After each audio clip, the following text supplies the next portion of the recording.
Hello everyone, welcome to Mufasa's book readings. My name is Julia and I am your reader for today. We're still reading from our book, The 7 Habits of Highly Effective People by Stephen R Covey. Today I'll be continuing with the questions that Stephen R Covey is often asked. So the first question for today reads, which habits do you personally have the greatest difficulty with? Habit 5, when I'm really tired and already convinced I'm right, I really don't want to listen. I may even pretend to listen. Basically, I am guilty of the same thing I talk about, listening with the intent to reply, not to understand. In fact, in some sense, I struggle almost daily with all 7 habits. I have conquered none of them. I see them more as life principles that we never really master, and that the closer we come to their mastery, the more aware we become of how far we really have yet to go. It's like the more you know you don't know.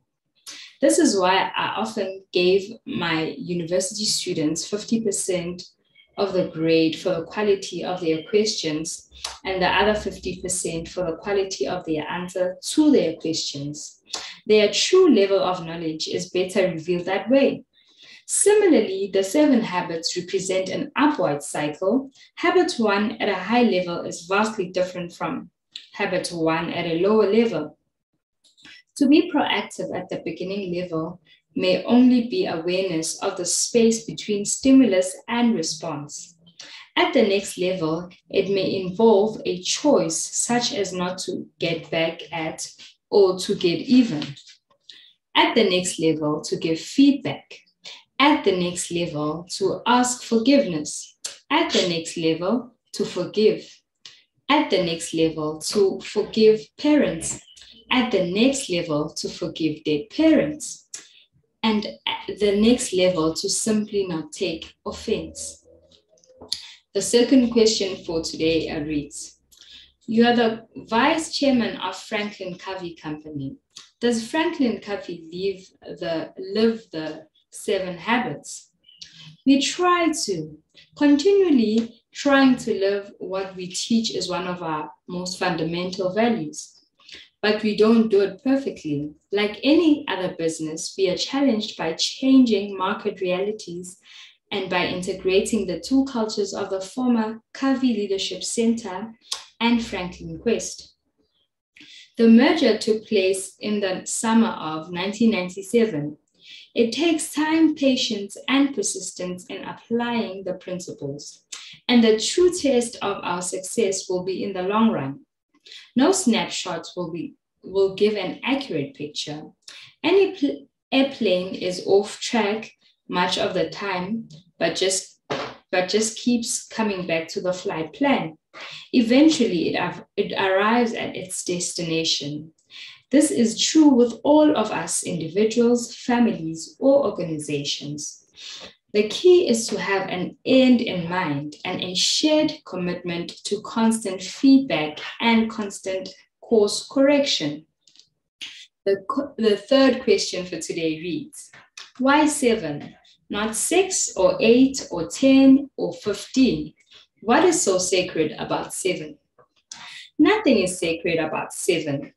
It just so happens that 3 private victory habits, and that is freedom to choose, choice, and action, precede the 3 public victory habits, and those are respect, understanding, and creation. And then there is 1 to renew the rest that equals 7.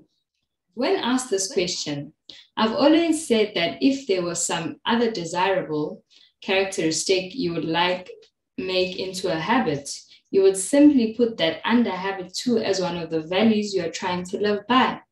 In other words, if punctuality is a desirable trait you want to make a habit, that would be one of the values of habit 2.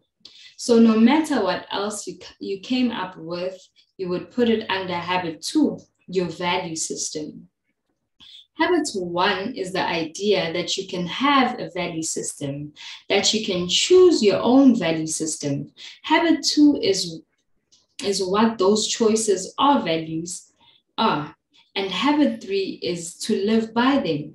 So they are very basic, generic, and interconnected. It so happens that at the writing of this afterword for this new edition of the 7 Habits, I just completed a new book entitled The 8th Habit, From Effectiveness to Greatness. To some, calling it the 8th Habit may appear to be a departure from my standard answer. But you see, as I say in the opening chapter of this new book, the world has profoundly changed since the 7 Habits of Highly Effective People was published in 1989. The challenges and complexity we face in our personal lives and relationships, in our families, in our professional lives, and in our organizations are of different order of magnitude. In fact, many mark 1989, the year we witnessed the fall of Berlin Wall, as the beginning of the information age, the birth of a new reality, a sea change of incredible significance, truly a new era. Being highly effective as individuals and organizations is no longer optional in today's world. It's the price of entry to the playing field. But surviving, thriving, innovating, excelling, and leading in this new reality will require us to build on and reach beyond effectiveness. The call and need of a new era is for fulfillment.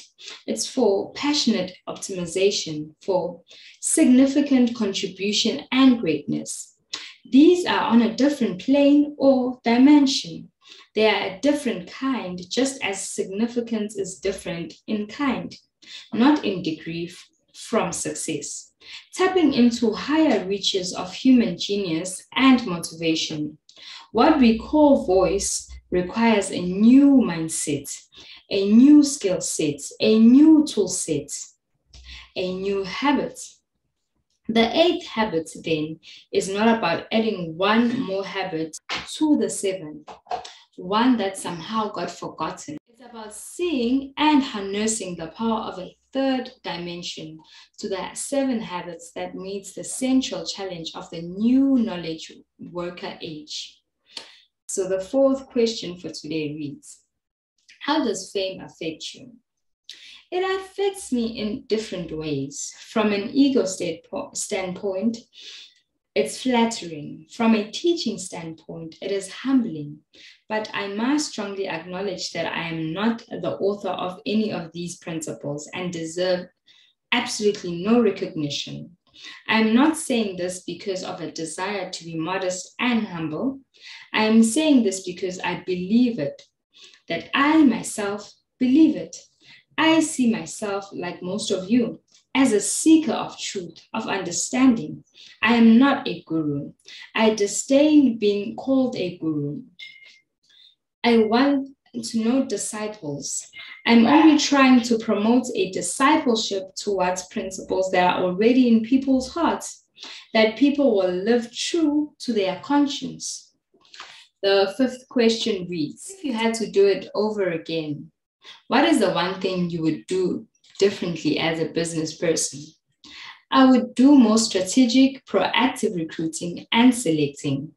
When you are buried by the urgent and have 1,000 balls in the air, it is so easy to put people that appear to have the solutions into key positions.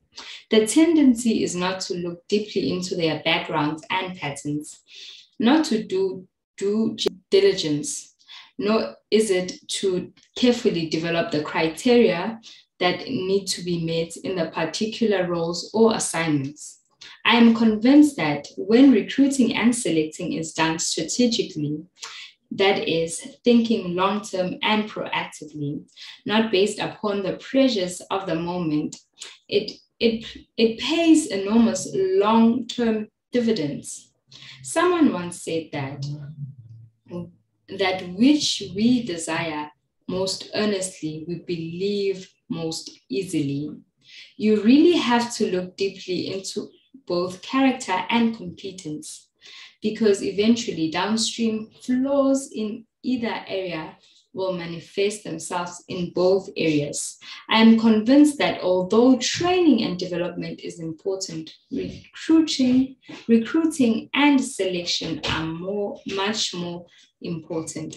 That is where today's reading will end. I hope you guys enjoyed, and if you have anything that you need to say, you can just put it in the comment section. Thank you so much for tuning into our book readings.